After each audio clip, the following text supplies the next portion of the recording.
Victorian History Library.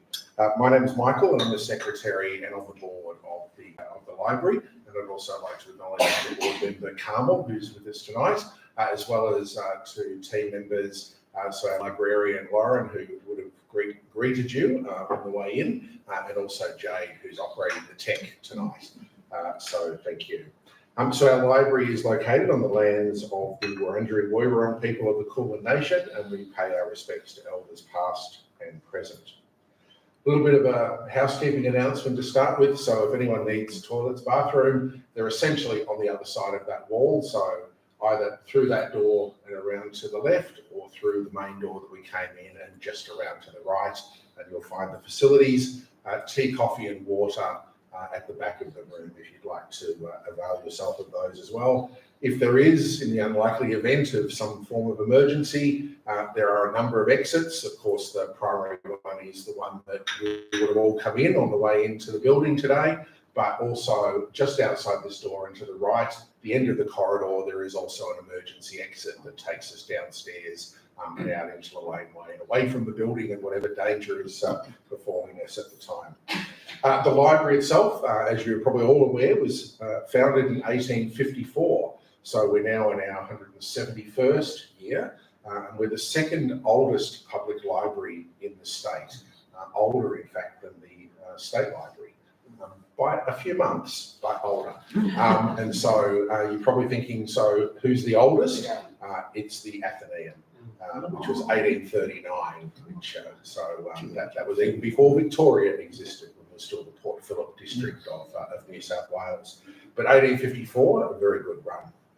And of course, for many of you who are familiar with the collection, we have over 40,000 items, some of which you would have seen on the way through, but we have a very large collection in other storage areas in the building, including an electronic format as well. And we're one of the largest such libraries in the country of borrowing, and certainly the largest focusing entirely on Victorian history that you're able to borrow. So of course you can access that material from other libraries, but you can't take it home with you, and that's one of the real strengths of our library.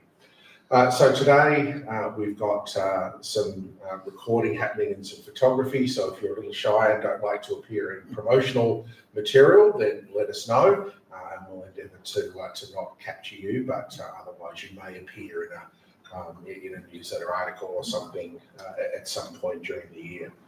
So tonight's lecture is held in honour of National Women's Month, and our first paid librarian, Florence Bartleman, from way back at the start of the 20th century.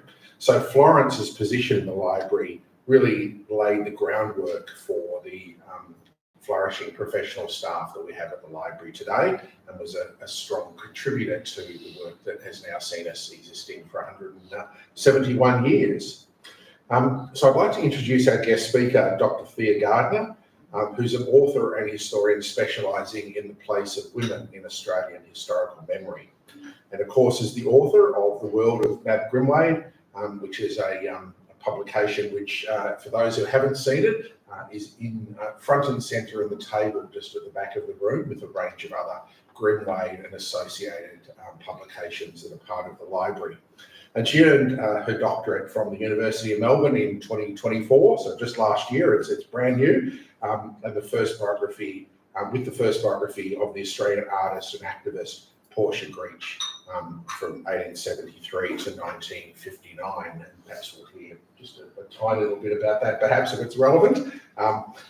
So Thea's research has been published in national and international scholarly journals, including Cultural and Social History in the UK and the Australian Historical Studies publication.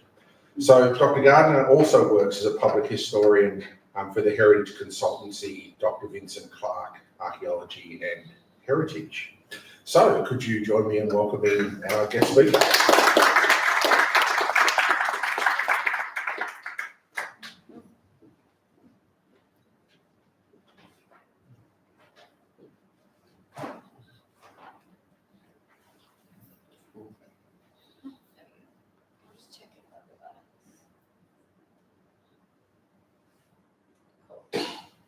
Hi everyone, thank you so much for coming. Thank you, Michael, for introducing me.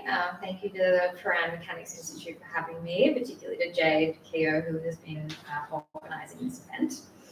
So today I'm going to talk to you about the Australian philanthropist Mab Grimwade, and by extensions, some of the difficulties of locating women's lives in the archives and how we might deal with these gaps and silences.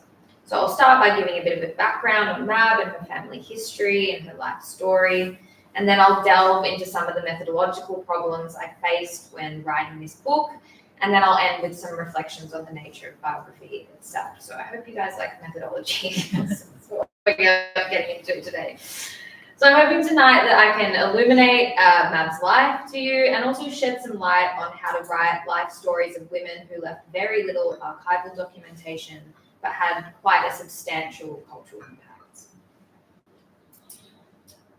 Okay, so who is Mab Grimwade? Well, for those of you who haven't heard of Mab, she was born Mabel Louise Kelly in 1887 in Melbourne as the only daughter and the eldest of Agnes Dalziel Kelly and George Coleman Kelly, a very wealthy Victorian family who made their money through early investment in BHP.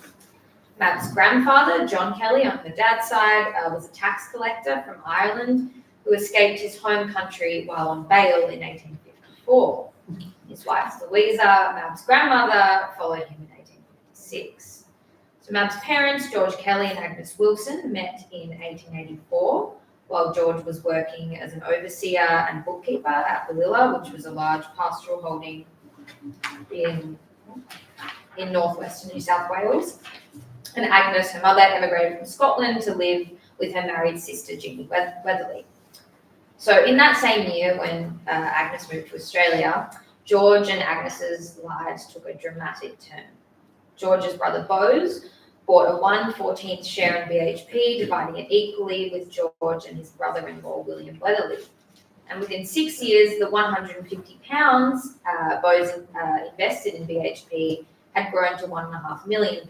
So the wealth accumulated from the BHP investment made station manager George Kelly into a gentleman. Such a dramatic shift was only possible, dramatic shift in social status was only possible in the colony of Victoria, divorced from the rigid class structure of Britain. So in one generation, the Kelly family fortunes were completely transformed.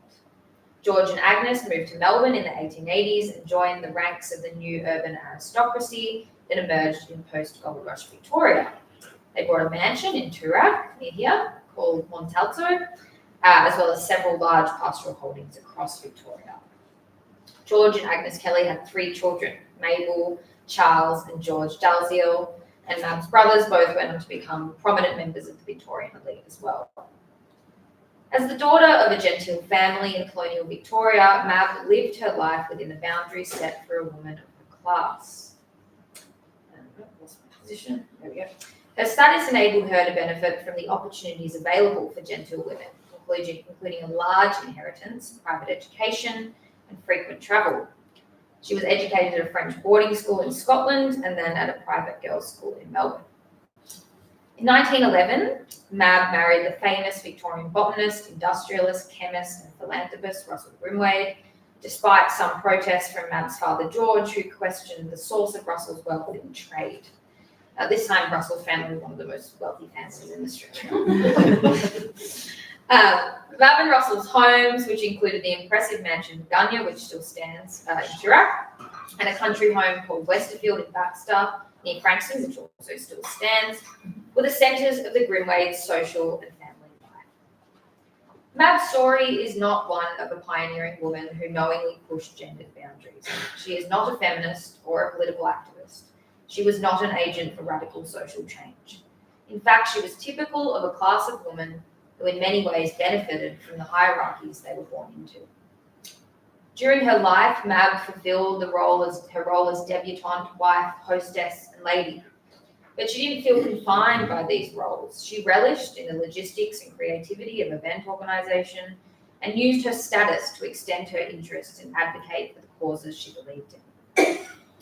What makes Mab significant is her formidable philanthropic work and her ability to provide a lens into the lives of a social class and a world that seems somewhat foreign to us today. We could call it Melbourne's own Gilded Age.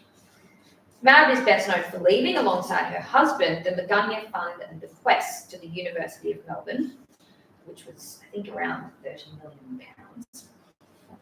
And the donate, which you can imagine what that is today, and the donation to the university of a large, diverse and highly valuable collection of books, artworks and Australiana that Mab and Russell collected throughout their life and kept at their home in Magunya. These bequeathed possessions were foundational to the university's cultural collections and have provided following generations with a vital source of materials that document Australia's settler colonial, political and cultural history. Yet Mab is known mostly by name, and little of her life has been investigated until this book. While her marriage to Russell Grimwade has defined her public narrative, Mab was a multifaceted and interesting woman in her own right. Born on the eve of Federation and dying in the mid-1970s, Mab lived through tumultuous shifts in Australian society from the comfortable vantage point of her expansive estates and elite social circle. The society Mab was born into was one of promise and technological innovation, of boom and depression, of heightened nationalism and wavering imperial ties. In many ways, Mab epitomised her class and generation, yet she was astutely aware of the responsibility that her class, wealth and status afforded her. Imbued with this sense of noblesse oblige, Mab dedicated much of her time to philanthropy and charity work, directing her altruistic energies to developing Victoria's social, cultural, civic and educational institutions. She was a patron of the arts, a member and president of countless societies and institutions, and a leader in the free kindergarten movement as the president of the Fitzroy Mission Free Kindergarten during the 1840s, which still exists today. So Mab excelled in positions of leadership and administration in many facets of her life. At 18, she captained an all-girls cricket team, and later she flourished in her role as president of the Associates at the Royal Melbourne Golf Club. She loved golfing, it was her favourite thing to do. Outside of philanthropy, Mab enjoyed a variety of recreational activities, many of which were the pastimes of the British aristocracy. Participation in such activities like golfing, polo, tennis, horse racing, motoring, and gardening was both a source of enjoyment and a performance of class and privilege. Her social calendar was filled with a string of art exhibitions and openings, theatre and ballet performances, race meets, polo games, and charity events and open gardens, which she both attended and organised.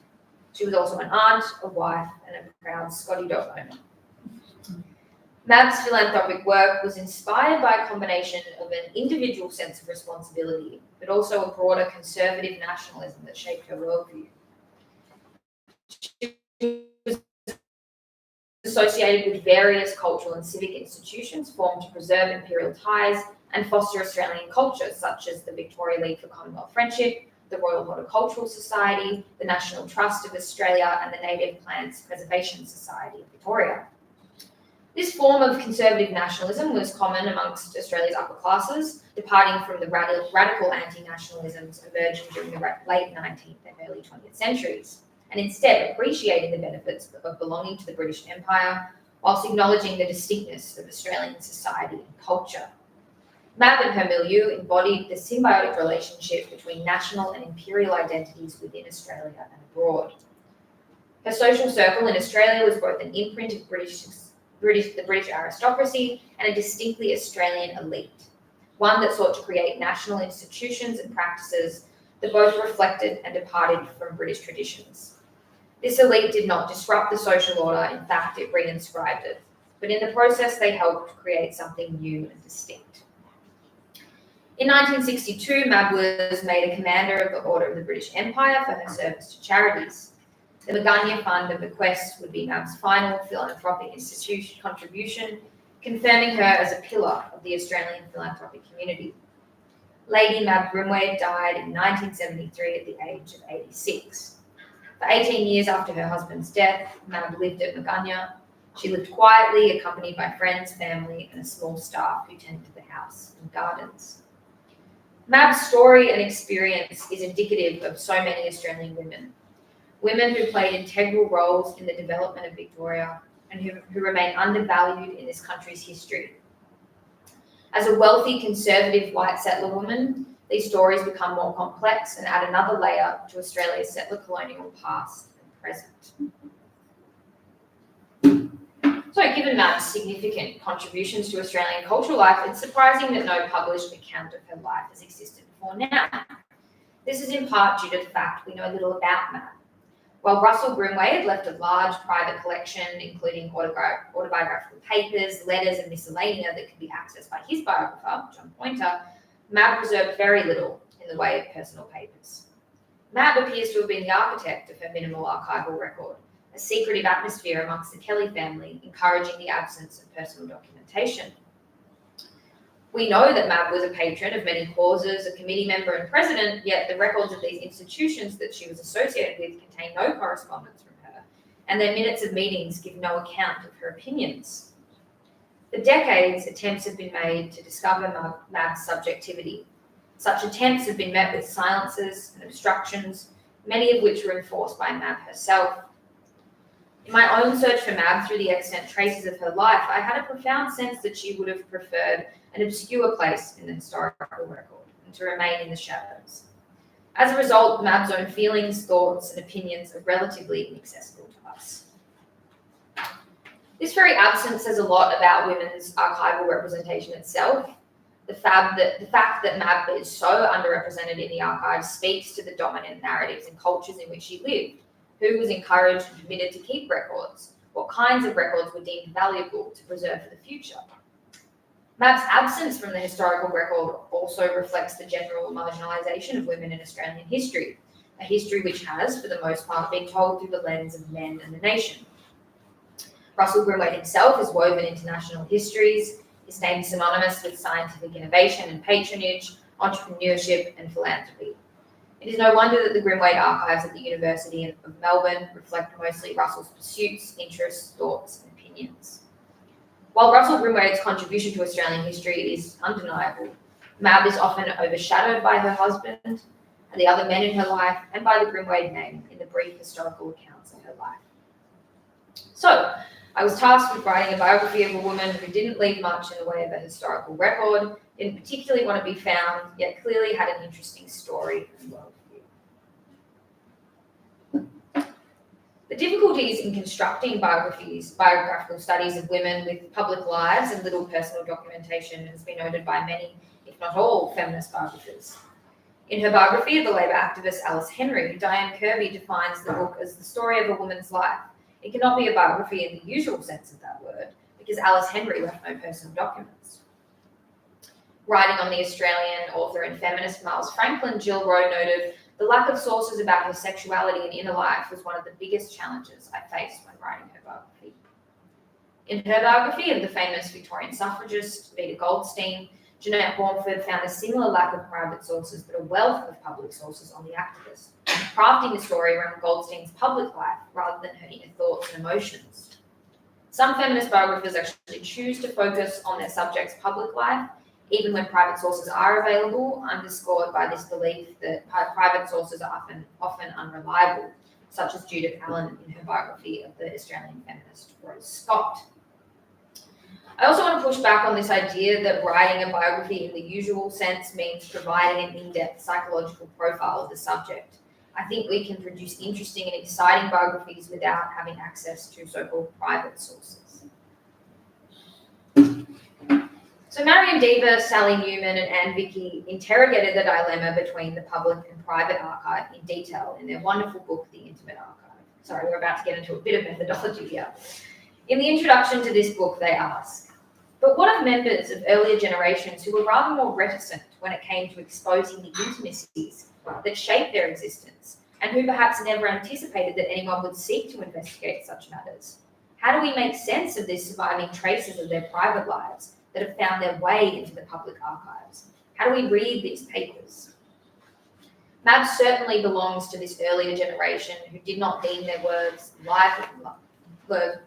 worthy of historical exposition and who made choices to remain private individuals. Nonetheless, traces of Mab, including some personal papers, appear in several public archives, which I'll talk about. Deaver, Newman, and Vicky argue for the necessity of revealing their pathways through archival collections and materials to, quote, "show the benefits of keeping in play precisely those elements of uncertainty and contingency inherent in the primary documents in which we work." So this is what I'm attempting to do here with this talk. to interrogate how I've utilised and pieced together a myriad of archival sources to construct a narrative about MAB, to be self-reflective about the choices that I've made when interpreting and selecting these archives and joining them together, and of course to give you a sense of MAB herself. So for historians Kira Lindsay and Donna Lee Brienne, the process of reconstituting a historical figure and turning them into a historical subject involves both careful archival-based research and the use of an informed imagination. Problematising the notion of the archival gap, Lindsay and Lee Brienne argue for isolating the archival overlaps, these reoccurring clues that can be traced through careful examination of archival sources to construct the subject's life. So what things are coming up again and again in archives? What can they tell us? So Lindsay and Brienne's work was particularly helpful in piecing together disparate archives for this book, from material culture to public collections. So what did MAB leave behind? How to find these archival overlaps and construct a coherent narrative? How to interrogate the presence of the intimate archive within public papers? And how to perhaps respect archival gaps and leave silences as intended. In my search for MAB, I devoted much time to scouring the social pages of the daily press, gleaning a hint of personality in formal correspondence and family archives, locating MAB's voice in brief travel diaries, and searching for a glimpse of character in numerous photographs. So from the late 19th century, the social pages of Victorian newspapers furnished reports on the glamorous lives of Melbourne's genteel classes. The activities of Miss Mabel Kelly drew the attention of newspaper columnists as she attended social occasions, captained the all-girls cricket team, while reports of Mrs. Russell Grimwade and later Lady Grimwade focused on her generous patronage of various societies and clubs. Such ephemera, as noted in the Intimate Archive, helped to illuminate context of production, dissemination, and reception. So I read these newspaper clippings primarily with a concern of how the public characterisation of MAB was formed in dialogue with the contemporary cultural, political, and social milieus that MAB was a part of herself. The newspaper sections in which these articles appear, the women's wellness, ladies' letters, reported on the social activities of middle-class and elite women.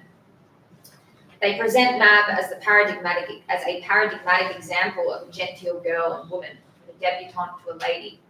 On the slide, you can see various instances of this, from an image of MAB at her societal debut at the age of 18, to notes on a ballet society meeting held by MAB in aid of the Red Cross, MAB's attendance of an event at the famous Lyceum Club in Melbourne, and articles on the success of MAB's various philanthropic activities, including fundraising for International House at the University of Melbourne and the opening of the Fitzroy Mission Free Kindergarten, which I mentioned earlier.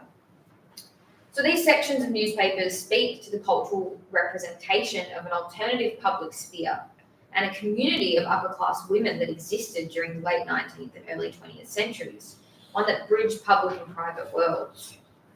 Tracing MAB's various pursuits and activities through these newspaper sources and other archival material reveals a world with women at its centre. This was the realm of morning teas, charity events and hat shows, expensive gowns, countless administrative meetings, all-female sporting events, horticultural competitions and open gardens. It involved a community of women whose activities and work challenged the dichotomy between public and private spheres, privileging the knowledge and skill set involved in the organisation of intimate gatherings and large-scale events. This social milieu was central to the functioning and maintenance of elite society, providing crucial opportunities for networking, the display of altruism, and the extension of social status and cultural capital. MAB was not only a participant in this milieu, but an orchestrator and a leader within it. Letters. So although MAB is described by surviving relatives as having been a regular correspondent, there is very little evidence of this. Some personal letters and travel diaries have been preserved in family archives and the Grimwade collection at the University of Melbourne. These letters and diaries provide some evidence of significant events, relationships, and MAB's daily life. They also provide insight into the complex process of self-representation and identity inherent in letter writing and diary writing. Several letters written by Mabel Kelly to her immediate and extended family during her teenage years give access to MAB's girlhood interests and personality. Some of MAB's letters were written from Edinburgh while she was at boarding school, and others during brief visits to Paris and Interlaken in Switzerland. In her correspondence, Mab, she's just a normal teenage girl, describes her boredom at French school in Edinburgh, as well as her European travels, staying in lavish hotels, shopping at Parisian boutiques and visiting galleries and monuments, and enjoying the natural beauty of the Swiss and Scottish countryside. The correspondence offers a glimpse into Mab's self-expression. She's opinionated, discerning, and well-versed in the formalities of letter writing. They reveal how Mab presented herself as a teenage girl, how she wanted to be heard by family members, and the way she sought to represent herself as a student, a consumer, and a traveller.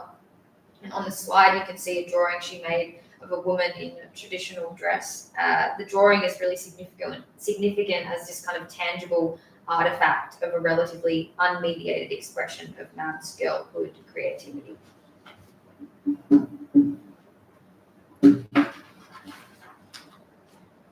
So travel diaries, which were made in later life, illuminate Mab's shifting identities as an Australian and an imperial subject, sojourning from the peripheries of empire during the peripheries to the centre of empire during the 20th century. I use these diaries in conjunction with other archival fragments and photographs to trace Mab and Russell's travels during this period, as you can see on the slide.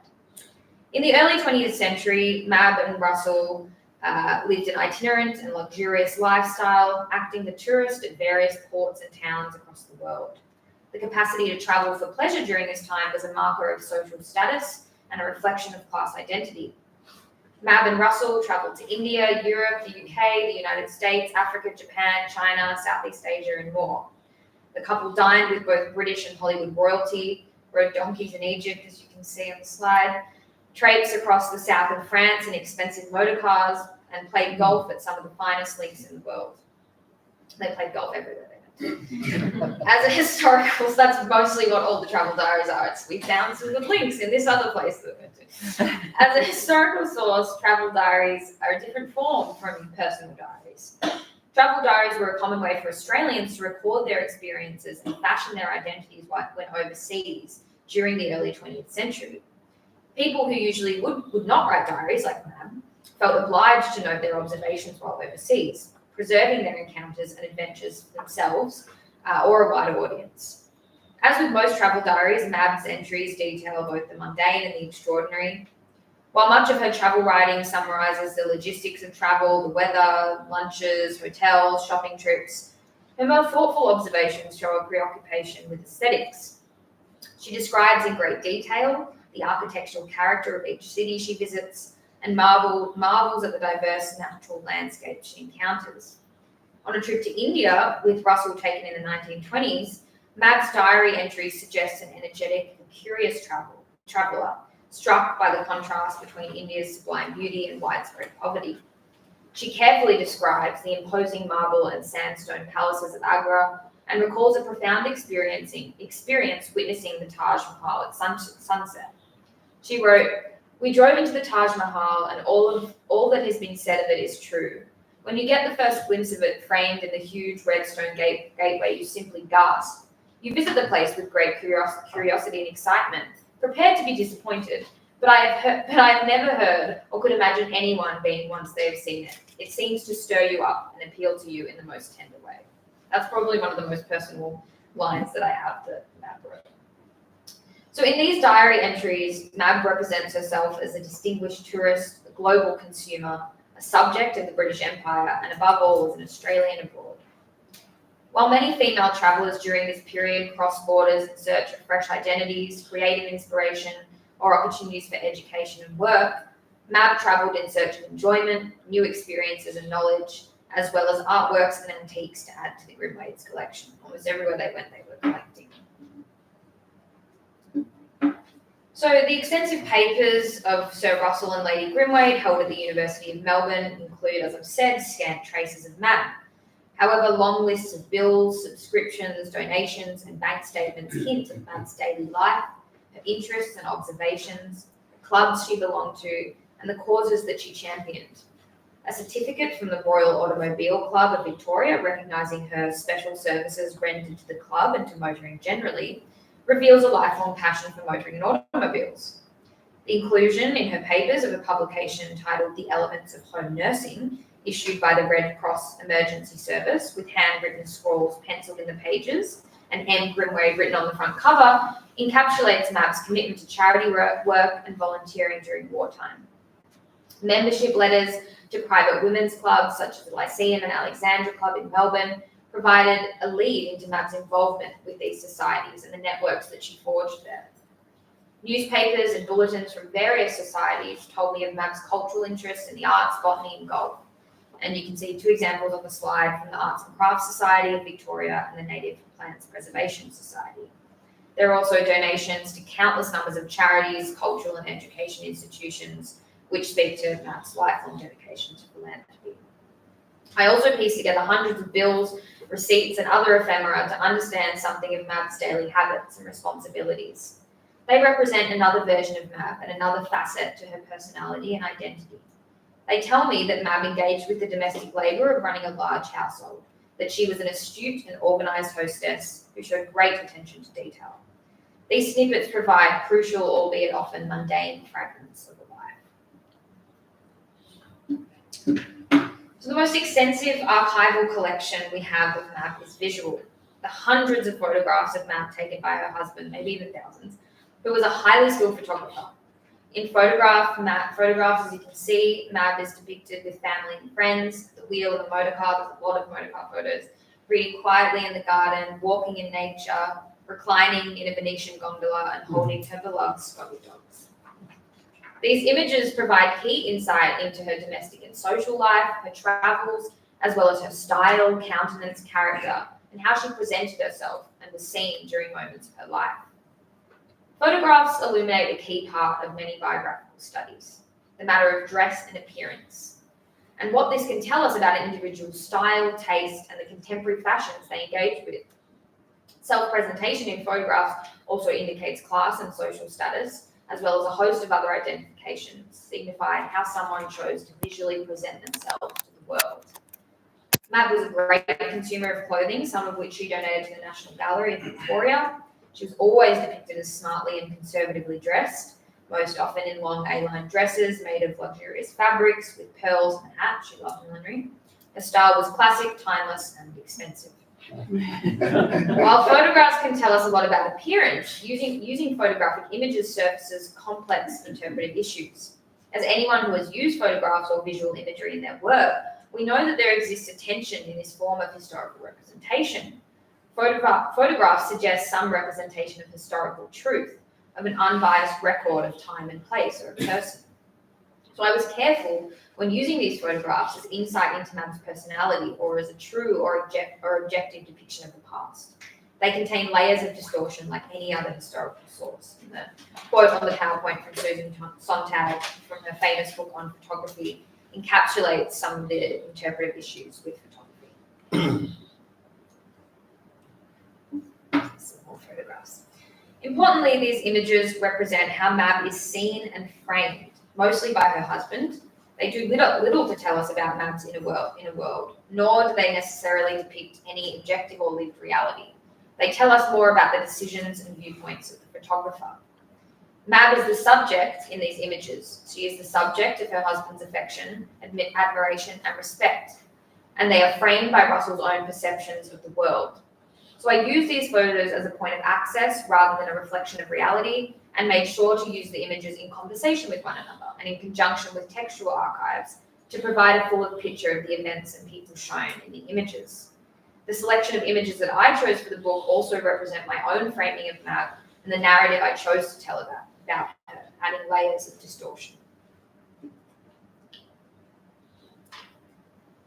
So I also found that analysing Mab's will and probate was highly useful in piecing together her closest relationships, the causes she valued, and dearest possessions. A lot of family historians will know that we use these all the time. While, of course, mediated through the formalities of will writing, these documents provide unique access into how Mab wanted to be remembered and the things she held as most important to her. Her will again shows the fastidious and careful manner in which Mab engaged with her large fortune, and the duty she felt to bequeath her possessions to educational and charitable institutions. This idea of duty comes up again and again with Mab, even in death. these are the archival overlaps. What becomes most apparent from reading Mab's will is the importance of Magunya to Mab and the collection held within it. Its maintenance was the core constituent of her will, and she carefully deliberated on how the site would be managed after she died. Remember, Russell died before her, so she had responsibility for their entire estate. So because of the limited archival resources, I also found looking to place and objects as sources was very useful in understanding Mab's taste, how she expressed herself and spent her leisure time, and how she constructed her own sense of place and home. Mab and Russell's homes, as I've said, Magunya and Westerfield were, as I mentioned, the centres of the Grimwade's life and an expression of their interests and tastes. Magunya was bought by Russell as a wedding present for Mab, so it was in her name. And this home in particular was a dominant shaping force in Mab's reality and imagination. Mab occupied Magunya's rooms and grounds for most of her adult life, and it was just down the road from her childhood home. Its structure, contents, and gardens were the physical manifestation of her and Russell's national and imperial identities, and the couple's desire to create a living artefact preserving their way of life. Mab utilised Magunya in different ways. The home provided a space for Mab to extend her social networks, fundraise for charitable causes, and embody the role of wife and hostess. She held innumerable open gardens, dog shows, hat shows, and dinners for dignitaries and celebrities at Magunya throughout the 20th century. Mab's productive use of Magunya's house and garden as a site for public participation, community organising, and charity work redefined its purpose as a private home. Magunya in this way signifies the unique relationship Mab had to her home she exerted in shaping its utility and public display. Magunya was also a source of comfort and enjoyment for Mab. Images of Mab in the Magunya house, as we've seen, show her joyful and relaxed, reading, gardening, embroidering, playing bridge, riding motor cars, and spending time with her Scotty dogs and entertaining nieces and nephews. Mab was also an avid gardener, and in her garden making and use, Mab was continuing a tradition of white settler women in constructing gardens as an act of placemaking in this country. Magunya remains a physical legacy to Mab and Russell and the world they created for themselves. It was filled with items from the couple's large collection of furniture, art, Australiana, and botanical specimens, much of which, as I've said, is now part of the Grimwade collection at the University of Melbourne and the Ian Potter Gallery. So that's Alto and Westerfield. So the left is where she grew up and the right is the country home. So the Grimwade collection, which comprises the treasures kept within Magunya and is held at the Ian Potter Museum, the Bailey Library and the University of Melbourne, also reflects Mab and Russell's sense of duty to preserve and maintain many of the cultural artefacts of Australia's colonial and national history. The role Mab played in this acquisition of art, objects, furniture and specimens is subject to speculation. By weaving together speculation with fact, we can assume that Mab was somewhat involved in the curation of the collection. Her love of European and Australian art is reflected in the extensive assortment of oil paintings, illustrations and etchings. Her fondness of flowers and floral arranging is embodied by a number of floral still lifes. A preference for antiques manifest in Magunya's European porcelain figurines, English glassware and Chinese vessels. And several Scotty dog ashtrays exemplify Mab's devotion to her treasured pets. So the Grimwade's collection was composed carefully to reflect a certain historical narrative, valorising white settler history, whilst acknowledging moments of contacts between white settlers and First Nations people, as well as items and objects that they perceived as distinctly Australian. In this way, what Mab chose to leave behind, her homes and the collections she curated with her husband, tell us about how Mab wanted to be remembered publicly, not as an individual per se, but as a collector, as an emblem of a certain historical moment. Posterity was evidently a huge concern for both Mab and Russell. Mab's dedication to the preservation of Magunya and the curation and donation of her and Russell's cultural collection speaks to the vision of Australian history that Mab sought to maintain for future generations. It highlights the importance Mab placed on education as the cornerstone of Victorian and Australian society, and albeit the role, albeit problematic, wealthy philanthropists like Mab played in facilitating the flourishing of these educational institutions.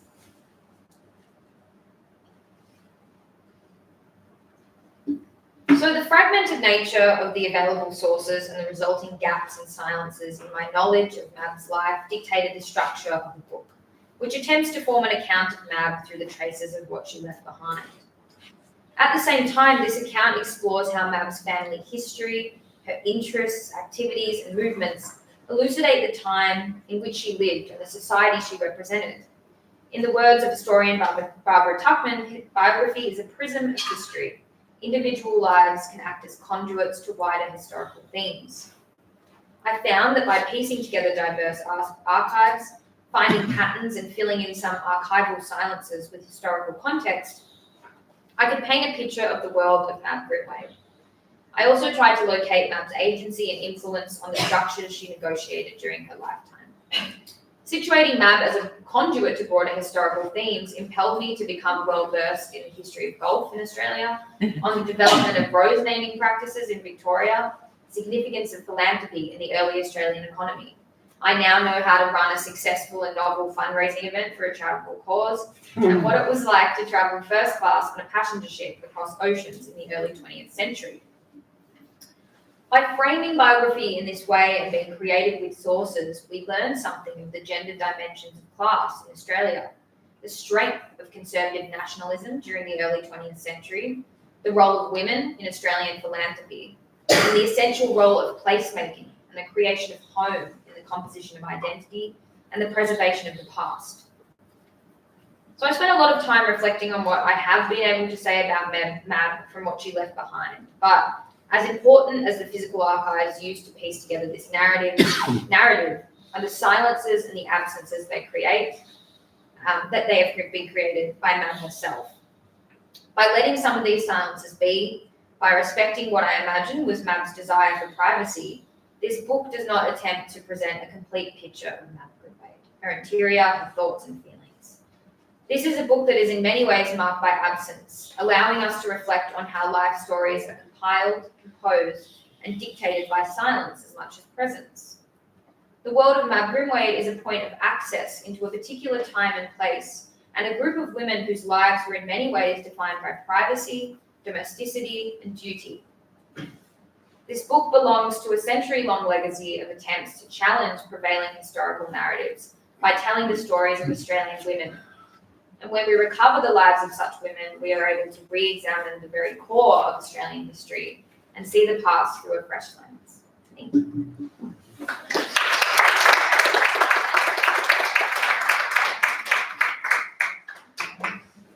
That's it.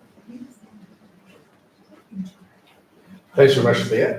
I suppose I was fascinated as a historian way back and also an archivist earlier in my career, this issue of the lack of documentation and records. And I was glad to hear that there wasn't some story of a bonfire or equivalent at some point during the process where, all manner of treasures were lost.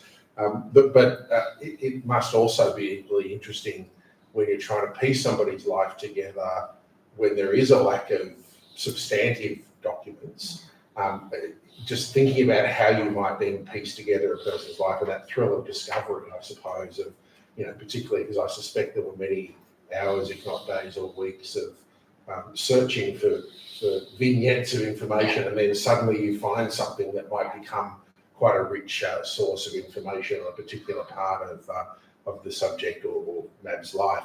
So that was, it's nice to hear. And of course, I'm interested in how you do that, because I think that the research is often, as interesting in terms of that sense of discovery as it is to actually find the material and what do you do with it. It's always a great element of it. So great. Well, thank you very much for coming along and giving us an update. And as I mentioned, the book is at the back to borrow, but I'm sure it's also available in good bookshops. I think it's online now. I think it's sold out. Oh, really? Okay. So. Or you may be able to still get it on Amazon. Yeah. Okay, so if you're looking to get a copy, then now is your chance, but don't delay. A small token of appreciation from the library, which is the gift of membership. So thank you very much. And of course, I am curious to know, although of course we don't have a lot of primary material apart from archives to do with the library itself. Not as much as I would like for 171 years, but there's some. Whether the library in any way played a part in not putting you on the spot here, but Or in helping me find. well, either, because who knows, maybe there's a Grimwade connection to the library. I don't know if there is a Grimwade connection to the library, but that would make sense because they lived in Turak. But I don't. It didn't come up in my research. I'm sorry. Yeah. Well, maybe that's something for us to have a look at and see. I suspect not, but because it was a relatively local, Quran base. But anything's possible because the good and the great were involved in the library at various points in its history. So anyway, that's a point of looking. So anyway, again, thank you very much there for your talk tonight and for giving us a little vignette into the life of Mab Grimwade. And so can you please join me in thanking Thea again?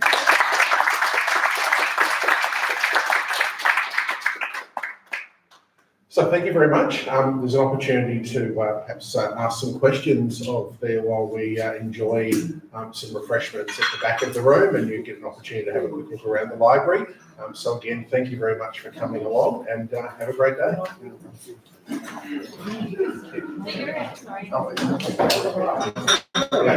Sorry.